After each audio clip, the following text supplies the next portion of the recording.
इसकी हॉस्टिस हूँ। जो गाड़ी होती है कराची से बिहाड़ी तक आती है, इस पे हॉस्टिस फिक्स होती है। इन्होंने रास्ते से हॉस्टिस को तब्दील किया, जबकि वो हॉस्टिस कहती रह गई है कि ये बिहाड़ी की हॉस्टिस तो डायरेक्ट जाती है, पर इन्होंने कहा कि नहीं। इन्होंने जबरन मेरी ड्यूटी लगाई है, मेरी इंचार्ज आलिया ने।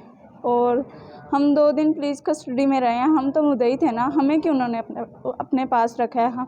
हम मुद्दई थे, हम मुलजिम होते तो उनके पास रहते अच्छे लगते ना। यहाँ तक कि उन्होंने हमें बाहर से खाना भी नहीं खाने दिया। और मैंने जब मेरे साथ वकूआ हुआ है, मैंने अपने इंचार्ज को वॉइसिंग किया, उसने कोई रिप्लाई नहीं दिया मुझे। फिर मैंने उसे कॉल किया तो उसने मुझे कहा कि तुम इधर आओ, बात को रफा दफ़ा करते हैं। ऐसे मामला पहले भी होते रहते हैं, हम इधर बैठ के बात कर लेते हैं। पुलिस जो है ना, वो कंपनी के साथ साजबाज हुई थी। वो 2 दिन अपनी कस्टडी में रख के मुझे मीडिया के सामने नहीं आने देती थी कि कहीं आलिया को मसलन वो ना बाहर करना चाहते थे। पर वो तो उसने तो मेरी जबरन ड्यूटी लगाई है ना। एक तो